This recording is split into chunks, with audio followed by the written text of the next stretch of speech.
Hello again, everybody. This is Dan Clouser, and welcome back to the Journey of My Mother's Son podcast.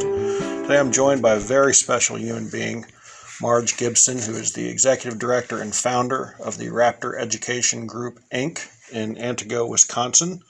And we were honored to be able to come out here for only a week to volunteer and help on site here, and part of that was being able to meet you. So, Marge, thanks a lot for joining me today.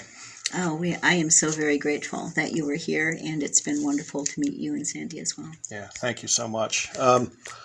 So, your story is very relatable to me. I founded a nonprofit back in Pennsylvania for kids, and just honestly, the minute we met you last Sunday was we knew you were special. First of all, you brought me cheese curds. So. Well, there is that commonality. I mean, come on. Yeah, so right there is like, most people say you had me at hello, you had me at cheese curds. Right, very good. A good Wisconsin thing to give. But we're here through a year to volunteer, and this group just sent an army of volunteers to you to help on this enormous piece of ground that you have here. I guess, first of all, did you expect what was going to happen here a little over 2 weeks ago? I haven't had a lot of volunteers here. We're in a remote area of northern Wisconsin, and this is the perfect area to do the work that we're doing. We have a lot of very rare habitat here, and therefore really specialized birds and sensitive species, and a lot of threatened species as well. But that also means we don't have a high population, and so people who can volunteer usually live a long ways away. So I didn't know what to expect when they wrote an email to ask if I was interested. We're always interested, and we have so many projects and kind of deferred maintenance from a lot of years back. There was a extenuating circumstance, and my husband became ill a few years ago, so a lot of my energy and time went into him during his illness, and he passed away a year and a half ago. But we were kind of left with trying to catch up in time, and that doesn't work very well. We have a very small staff as well, so we just didn't have the manpower to keep up with the ever-increasing influx of patients and species, and as well as keep up the facility. Yeah. I mean, what you're doing here is just incredible work. And we came in a week later than everyone else because we weren't sure where we would be, and our departure to head out west kept kind of getting delayed. But then when I found out we'd be in the area, I sent Phil and Shar an email, and I was like, hey, is there any way we can jump in even late?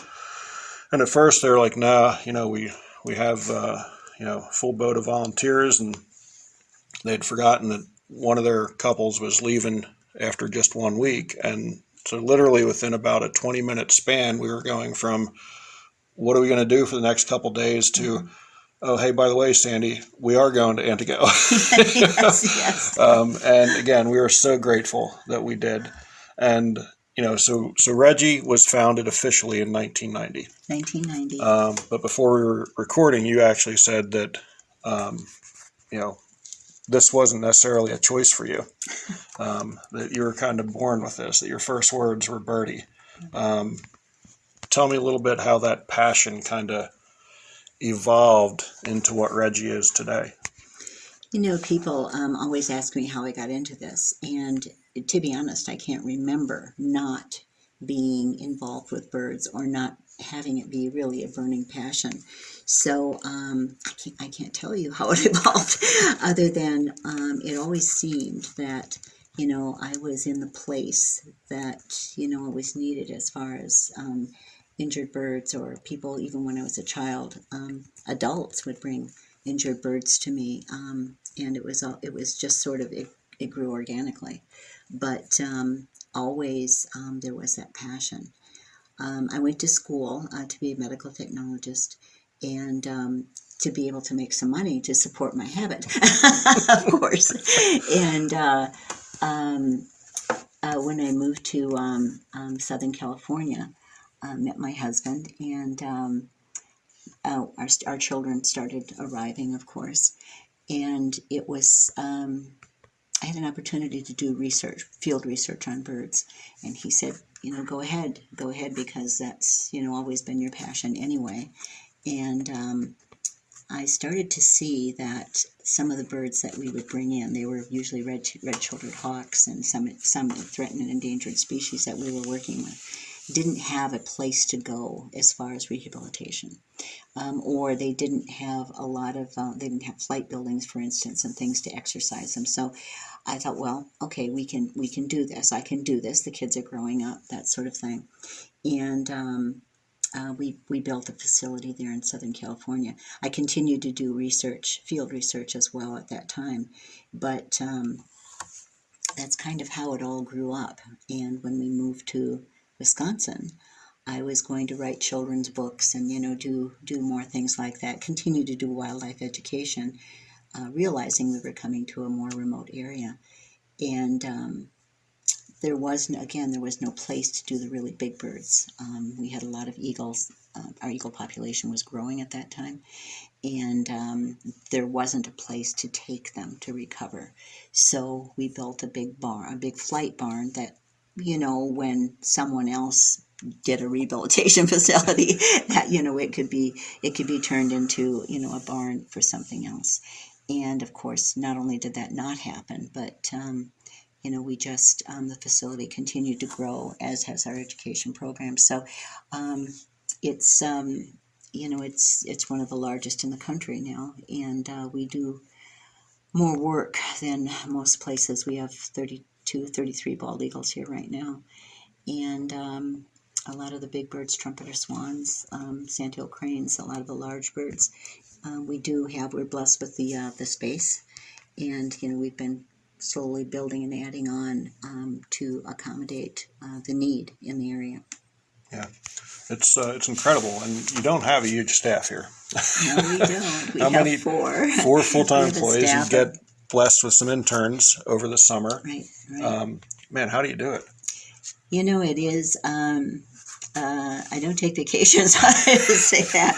And it's funny because I live on the property, so at night the critical babies and the critical ones come up to the house with me, and it's there's some very long days and very long nights, but it does. I always feel like, and I am blessed with amazing staff. They're all college educated, but in fact, as a nonprofit, we can't afford to pay them what they're worth. Right. They're here because of their passion as well. And it fuels you. I think that, we realize, we help injured birds. They don't have an insurance system, for instance, so Right. there's nobody, they can't help that they've been injured. And to be honest, about 98% of what we see is human caused, whether it's shootings, illegal shootings, or hit by a car, or poisonings. It's generally human caused. Very few things are natural. So, they give us, I always say they end up giving us more. They fill us. And, I couldn't not do it. And I think that everyone here, they work really hard. Nobody gets off, when they should. Right. And at night, from 8 to 8, I'm on alone and answering phone calls and trying to do the best we can to keep up with the patient load. Yeah. So, but we don't turn anybody away. I have a hard time doing that. I always lie awake at night and think about, what's happening if a bird didn't get in or we couldn't take it. So that's something that we don't do. Unless if we can find someone else to take it, we do. But if we can't, we try our darndest to accommodate. Yeah. And I know the week before we arrived, a bald eagle had come in that was hit by a car. And then yesterday on our last day here, another injured bald eagle came in. Was she hit by a car as well? She was, yeah. I couldn't remember that for sure. I knew she had a broken wing, but I couldn't remember the cause. Mm-hmm. And to be able to see you interact with that bird. And you looked into her eyes, and you could see a connection. You could see her eyes just fixated on your eyes and listening to your calming voice. Again, that's not a learned trait for you. You were born with it. Do you sometimes wonder if it was a gift or a curse? It's a gift, because I too can feel them. And I think that I am incredibly lucky to be able to share or to know them on a level that a lot of people never do. And I feel that, I try to, we had many of the people in the first time and the second time as well. I think it's important for people to see that they are incredible living beings that are intelligent and that are, they're predators, but so are we. We have front-facing eyes. We're predators as well. So once they know, and it takes just a matter of a few touches for them to realize that you're not going to hurt them, and they're not going to fight because they're in a place that they need help. They know that better than anyone, and so once that trust is established, it's established, and it will be that way until they leave. Yeah. They they transmit such amazing information that I can't, just this huge gentleness. And if you treat them with respect and care, it comes back 1,000-fold. Yeah. And it was amazing to be able to share that with everybody again, because it's a learning thing, a learning process, and you don't forget it once they teach you something. I will never forget that. Once they teach much better than I can, and they're the consummate teachers, and it is about them and it's about their environment. So that's such an important lesson, such an important lesson. Yeah. I mean, to see the way you carried her into the x-ray room, I mean, literally like an infant, and she just folded in your arms, Right. And that was after you guys had started to get her rehydrated, because she came in, dehydrated. Right. And it was just amazing to watch, the times where she did resist a little bit, getting hydrated the way you, and I don't remember the name of your staff member, Audrey, would just, again, calm her and talk to her and call her Angel. And she understood. She understood every single word you guys were saying. They don't understand our language, but they too have a language that we don't understand. There is a commonality with touch. They're very tactile animals, and people don't realize that. But, touching them and, with an ungloved hand, we don't use the big gloves because they're frightening to them. They can't feel what you're about. Right. And there's a lot of sensory things going on that people, tend to negate. And in fact, it's very, very important. So once she knew she was safe, or at least she was going to be taken care of, she wasn't going to be harmed, and that became evident. And while they don't understand our language, there's a common language, as if, if you're someone doesn't understand your language and they need help, and you gently put your hand on their shoulder, that they understand that you're not going to hurt them. Now, if you grab them hard, and you have a sort of a moment of stress, they're also going to understand that and be frightened of it. So language doesn't matter. It matters a lot of the body language and a lot of the tone of your voice, and that's throughout all species, actually. And I think the more we learn about that, the more miraculous it is. But we have to be open to allowing that information to come in. But it's it's through everything. Yeah, that's incredible. So I want to talk a little bit about another bald eagle that you have here, who's quite a few years older than the ones that came in injured the past couple weeks. But just tell me a little bit about Kush. Kushkaluk is an amazing bird. She is from Alaska, and in 1989 I worked the Exxon Valdez oil spill. I was did bald eagle capture and health assessment up there, and she was one of the birds that we got a call on. She had been injured, and we're not sure how, in the oil spill area. She'd lost her mate, and her her chicks didn't hatch. So she was still in that same area, but she had somehow gotten a broken wing. And it could have been from a helicopter, or it could have been from, being frightened by the helicopter and flying into a tree or something. But people had been seeing her sporadically on this island for a couple of weeks. And then finally they saw her, and she was pretty much out of gas. She was starving and she was not well. So they came and got me in a whaler boat, and I went there and pretty much ran up and down the blackberry brambles. It was August, and there were a lot of blackberries out there, and finally managed to convince her and talked with her and convince her that I was okay.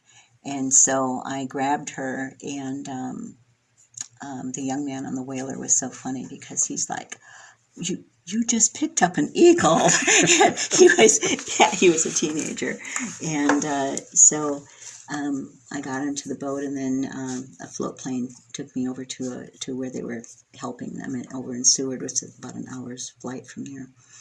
And they, at that point in time, I let them, do their magic, and hopefully they'd be able to help her. And it was a few weeks later that I was getting ready to leave the area and go back home to Southern California. And I thought a lot about her, and she ended up being the last eagle that survived the Exxon Valdez.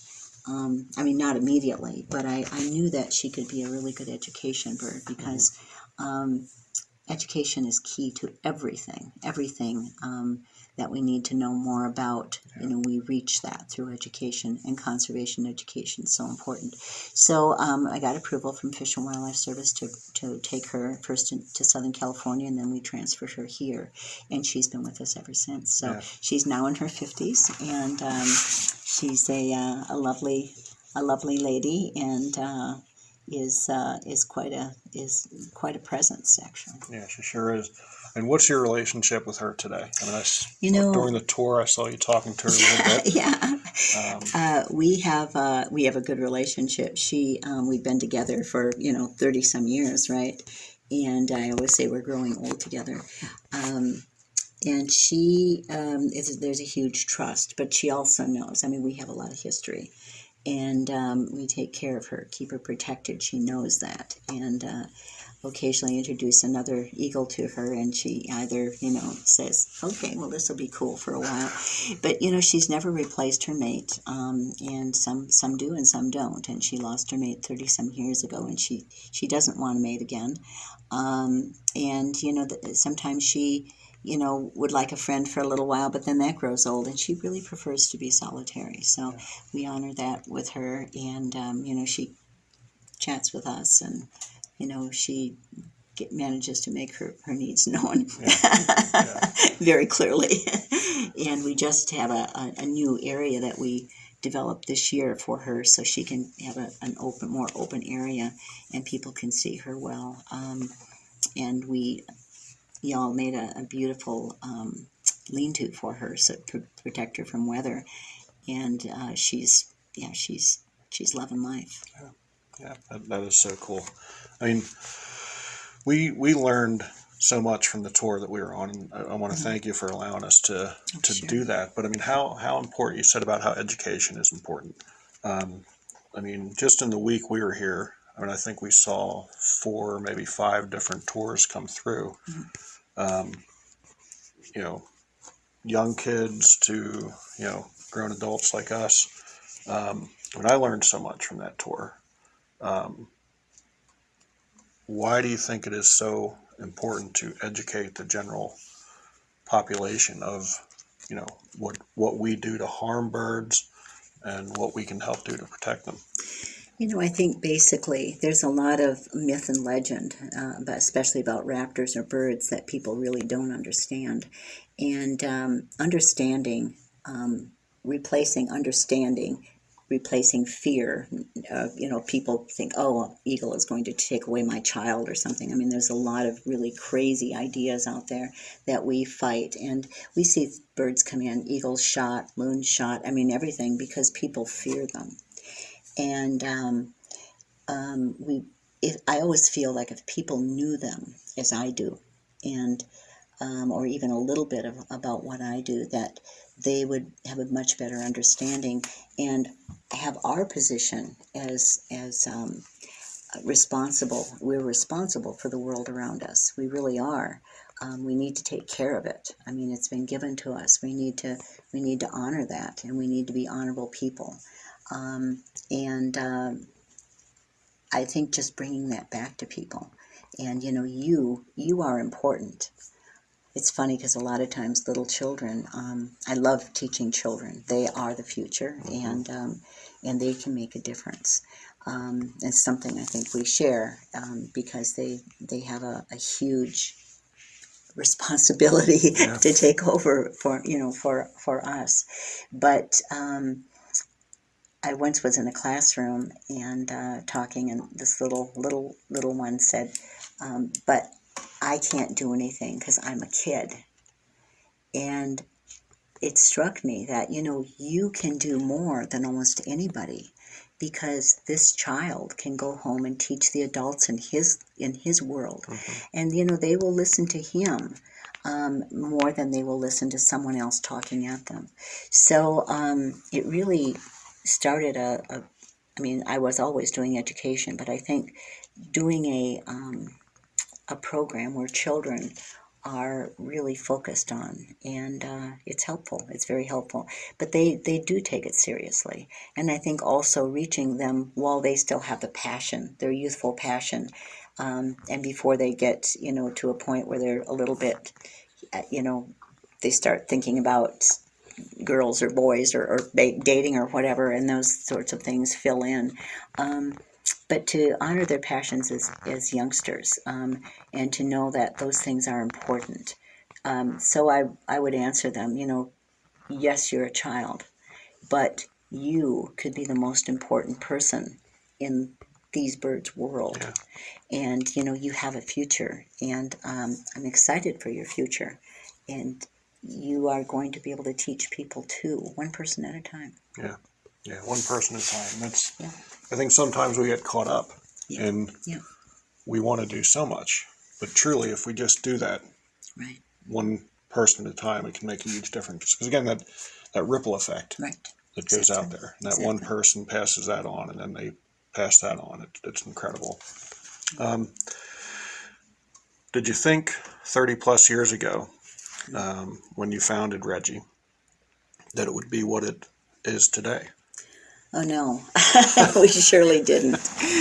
I think that I knew I would always be involved on some level, but it was me, just me, and my husband was wonderfully supportive. But and I really wanted to write. I wanted to do more writing once we got here. That still hasn't happened, by the way. And so my children are now urging me to take some time, and I need to do that. But the more immediate, of course, as patients come in, you have to tend to them too, and there's not enough hours in the day, so to speak. But I am going back to the education component and how important it is to me, and how much I know it's important to the public. I think that, I do need to start making room for that. But we certainly did not believe that we would be one of the largest centers, in the country, and doing the work that we did. So here we are, some 30 years later, and it has grown. But as long as we're doing good work, and as long as we're able to put out, get a lot of these birds back into the wild, that's really important. But I think, as long as we continue to do good work, that's the important part. Yeah. Yeah, and it is. I mean, it's special. It's amazing work that you do here. And I can honestly tell you that when Sandy and I first started the full-time, Antigo is not on our bucket list of places Right, to stop and see. But What? matter of fact, before we got here, I was calling it Antigo until I heard yeah. something on TV. Yeah. I'm like, oh, it's Okay. Antigo. Yeah. But I'll tell you what, it's a place that we're going to come back to. So you are doing work that matters. There's no doubt. Thank you. But how can people help REGI? I mean, obviously, we know there's a shortage of volunteers. You know, there's not another group of 42 coming in tomorrow. So how can, what does REGI need most? I think that we're a nonprofit, and a lot of times people think that we're funded by the state or federal government because all of our birds are federally protected, and we are not. We are, we count on public support, and so of course support is very important. Volunteering, though, I know that there's not another 42 people that are going to come around the bend, but boy, am I grateful for the group that came. You changed us in so many ways. I think that we were starting to lose a little bit of hope that, we would be able to rise to the occasion and do the deferred maintenance and do those things. Winter is approaching us, and we're pretty exhausted, quite honestly. But people don't realize how important that is, just being supportive as far as, turning up, mowing the lawn, those sorts of things. They gives us time to work with our patients, and that's the most important thing. So donations, very, very important. We have a very active Facebook page that we talk about our patients. This summer it hasn't been as active because, quite honestly, we've been so busy and so exhausted that and worried about how we were going to get everything done. And that worry has really dissipated. And so I can't thank everyone enough for giving us peace of mind again and allowing us to take a couple of deep breaths and to be able to refocus and see the future in a different light. Thank you. And I think, I don't know if she shared it with you, but Shar sent a message out to the group today that we were just shy of 2,000 hours that we put in here in the past 2 weeks. But I think, to our point that we made a little bit earlier in the podcast, is that you don't need people to come in and do 2,000 hours in 2 weeks. If somebody can come and give you an hour a week, that's a huge difference. And again, it goes back to that one step at a time, one person at a time. So, I think if we, what's the old adage, how to eat an elephant, one bite at a time, So if somehow we can get the word out to, the people that are an hour or 2 hours away, drive down here and, bring your gloves and pull some weeds for an hour or two, it'll be incredibly rewarding to see and it's so, what it's helping. It means so much. I think that, when I was first contacted, things that seem too good to be true often are. And so, we haven't had great experience with getting volunteers. So I was cautious. I mean, I was very excited for it, but I wasn't sure how it was going to work out. And what we got was just an absolute miracle. I mean, it was words that I'm still trying to formulate, but aren't coming yet. I'm sure maybe in a year or so I'll have a better description. But it was like watching, 42 of your best friends, and every single person was amazing. I mean, there was not. Usually, you have a group of that large that there's some people who are not on the same page, or maybe a different agenda. But these people were all just hardworking, amazing, genuine, caring individuals that I'm not sure how everybody fit all those wonderful personalities and souls fit on this property. It was really miraculous. It truly was. And getting the work done that they did was like, I couldn't believe it. I was just kept watching, and I wasn't even at one point telling people what needed to be done. They were finding it. And it was sort of, like things that they found, things that I wasn't yet aware of that, had that were, the maintenance had gone awry. And it was really an amazing experience for us, and one that has affected all of us. And as I say, giving hope back is a huge gift that I wasn't sure we could get back. Yeah. I wasn't sure. Well, I'm glad we could help in a small way. Oh, it as I say, it wasn't small. It was a group of really beautiful people That it was. That it was. that did beautiful work and gave back really an amazing feeling that I will always be grateful for. Thank you. So, if people want to give a donation, is there an online portal? There is. What's the website? So Raptor people can check Education out? Group, raptoreducationgroup.org, O-R-G, and it's all tax deductible, a fullest extent of the law. So, yeah, you can write a check or do through your IRA or whatever. We would be extremely grateful, and so will our patients, Yeah. and they get them back out there, and to give them a second chance at life is really, really wonderful too. Yeah, and before we wrap up, I want to stress on that a little bit, that the objective here is not to bring birds into captivity. No, It's to get them rehabilitated and back out into the wild. Why do you find that to be so important for these guys? And how much does it break your heart when you know that they can't go back into the wild? It is to put them back out there. I think that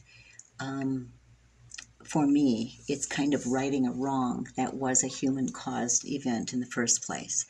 And I think in many ways it's our responsibility to right that wrong. Again, it was human-caused, most of these. So that is, and then letting them have that second chance and hopefully not encountering the same thing in the second round. Losing birds is very difficult, but I will say that at least they're in a safe place. Right. At least someone cares about them, and they get that.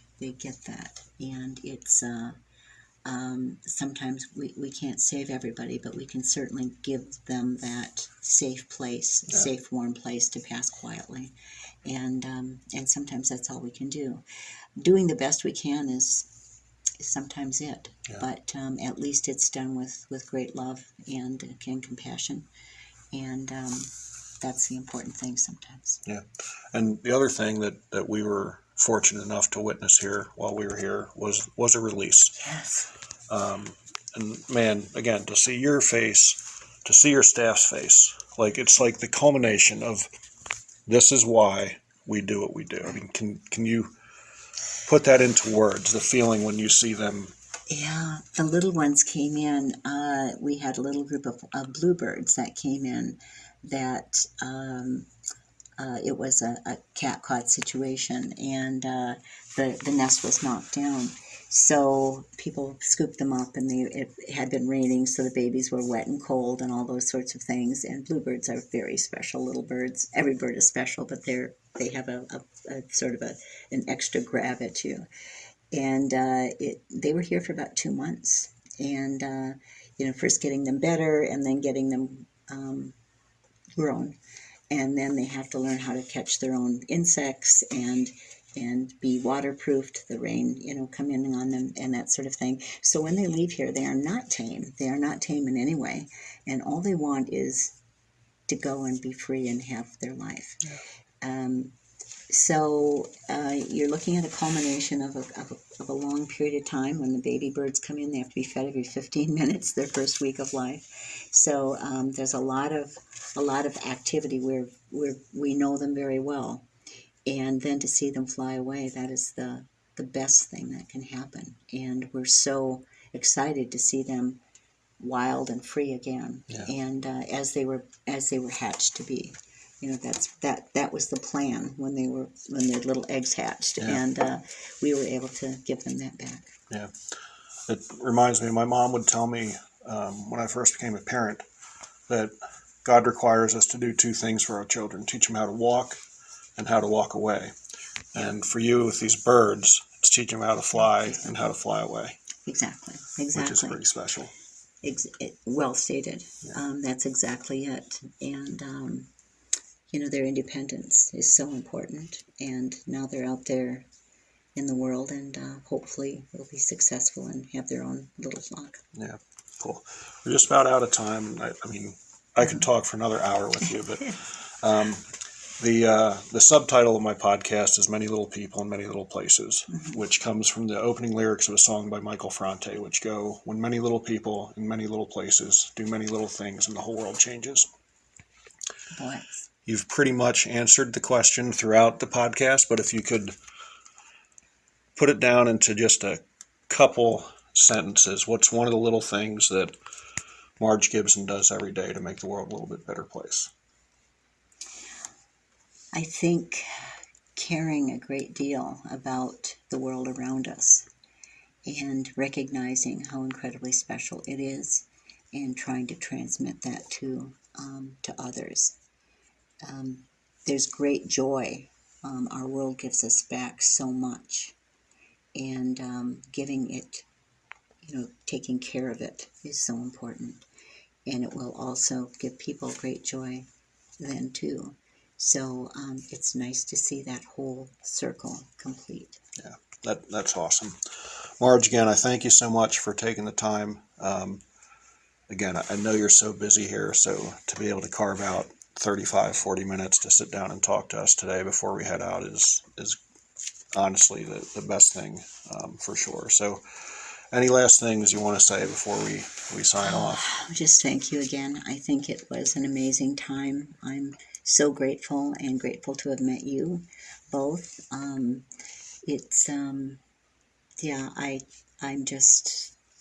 I feel like a light has come above us, and That's awesome. I'm really grateful for it. Thank you so much. That's awesome. Folks out there listening, again, be sure to check out my other blogs and podcasts at clouser.com, and please go to raptoreducationgroup.org and check out this organization. It is an amazing organization. If you can give your time, if you can give your treasures, if you can give your talents, contact Marge. I'm sure she will be more than welcome, and the staff here will be incredibly appreciative, not to mention the patients and the birds who are really doing the work for us. So, Marge, again, thank you so much for taking the time, and we will make our way back to Antigo in the future, I guarantee you.